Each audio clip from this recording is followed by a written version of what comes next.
Hi, hello, welcome to Sierra Sacred Space. This is my channel. I've been trying to play around with this camera angle because I had the idea of filming by my bed because I just think here I'll flip it. I just think this is so pretty and I wanted that to be behind. Then it was too dark in the room, so we're just gonna work with this. Firstly, I just want to say that I'm so proud of myself for finally deciding to take the leap of faith and press record, and now I'm able to just record freely and share my messages without feeling people would want to hear them. Secondly, I just want to say that I hope you are proud of yourself because you are doing amazing. We live in a society to where it's very hard for us to be our true selves. It's very hard to be authentic because those who choose to stray away from what everyone else is doing, they often get overlooked, they often get shunned, or it's just a lot harder to find a community that isn't doing what everyone else is doing. I want to, if you're watching this and you're still here, thank you very much. I would just like to say that it is okay to be seen. It is okay to follow your dreams. It is okay to live your best life. It is okay to live the life that you want. It is okay to finally say no to the people who have been misusing you, who have been trying to suck the life of you, who have been draining you. It is okay to finally be like, no, I no longer want to do that anymore. And my ponytail is kind of giving me a headache. It is okay to decide to finally choose yourself.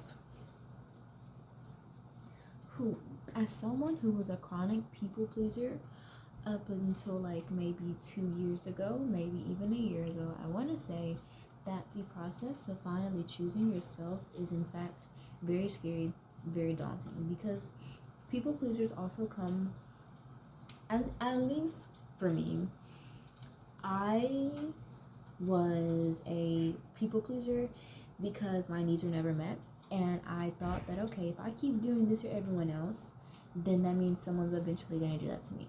And I had the right idea, but I was going about it the wrong way. In order for that to actually work, I had to put myself first.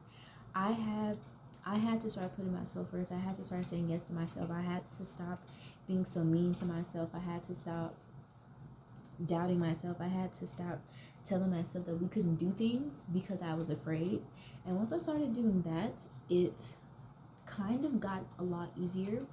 And then I was able to be surrounded by people who finally started loving me for me. I'm kind of cold. This air is kind of... Okay, I'm back. I had to turn the air up. We're supposed to be in fall, but as you can see, at least where I am, it's still kind of toasty. So it's getting kind of a burr. I got some tights and stuff on. But when you are in the process of rewriting your old story, when rewriting your old story, you're going to have to reread the book in order to see where things went wrong. You're gonna have to revise certain things, and that's habits, your boundaries, your coping mechanisms. When you're trying to show up as your best self, and when you're trying to finally live the life of your dreams, you can't allow the things that past you did hold you back from becoming the version that you want to become. I know at some point when I was in middle school, I was recording YouTube videos and I was posting them, and I actually went back and watched them because I found my old YouTube account and I was like, oh my god, I am hilarious. I was so funny. I was a spunky little gal. And between then and now, my spirit had been crushed. Well, not now. Like, I'm fine. As you can see, like, I'm talking to you. But between then and then, like, at some point, my spirit had been crushed. I realized that I was being perceived by people. And I was like, oh my God, like, they're going to think I sound cringy. They're going to think I sound crazy. They're going to think excuse me. But I realize now that, like, it doesn't matter. All of our perceptions that we think other people think about us are literally just us projecting our own fears onto people, and 9 times out of 10 those people have probably never said it. Now, of course, there are probably people who are like secretly hating on you and you're not aware of, and like, I mean, we can't do anything about that, because unless they explicitly say it, you should not imply it. Unless like the clues are like there and like it's being like blatantly obvious. I am no longer assuming people hate me, or assuming that people are thinking I'm cringy. Because I don't think I'm cringy. I don't think I sound crazy. I actually love yapping. I love hearing myself talk. I love the fact that now I'm realizing, oh my God, bro, you're smart as crap. You make sense. You can talk about things that you have knowledge in, and there are people who actually want to hear it. I just have to find my target audience. And it's not even the fact that I'm trying to find them. I'm going to allow them to find me. Because another thing, I have realized that a lot of people think that everything that they see on the internet or content has to be digested by them. And that just goes to say everything that we see on social media, or just in context of me, I know my content is not going to be digestible. Oh my God, I know my content isn't for everyone. And I'm not going to sit here and try to force my content to be for everyone. Because if I do that, then the content is no longer for me. The content that I create is the content that I make for me. Heck, I don't even want to really say that it's like, content. Let's just call this an experience. These are video experiences where you are allowed to be transported into my brain, and we just kind of sit and we yak. And I think that is like so amazing. I'm also in the process of trying to work on a digital product. It's like a return to self journal, and like working with Etsy and like on the Etsy shop. And it's like they're going to be digital experiences. They're not going to necessarily be digital products, but digital experiences where you're allowed to feel on this channel, on this video, in this video, on any other videos, on my TikTok, on my Insta, just anywhere. You are allowed to feel, because I believe that anybody who has a conversation with me, or anyone who comes into contact with me, whether I'm doing their nails or just having a nice little yap session, or I'm cooking and they are able to like enjoy my food, it's all an experience. And I also realized that is literally what life is. These days, like, life is an experience, and we are experiencing it, and it is up to you whether you want to have a good experience or a bad experiences. Some things are inevitable. Some things that we don't like are going to happen, and it is also up to us to determine if that thing is going to stop us from having more good experiences.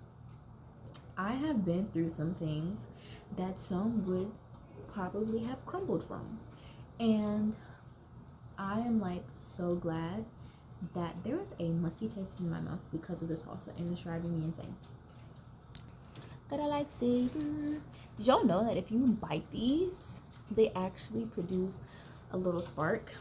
And me and my girlfriend went through like 13 of these trying to like do it, and we finally saw it. We weren't able to get it on camera, but it's the wintergreen ones, and you bite it and it produces a spark.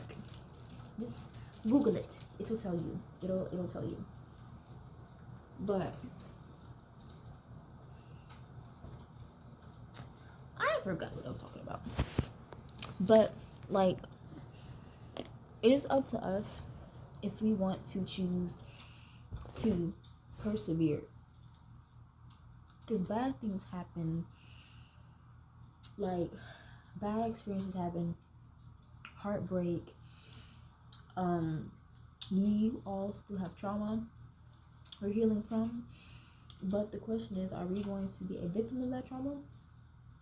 Or are we going to alchemize that trauma and propel us forward?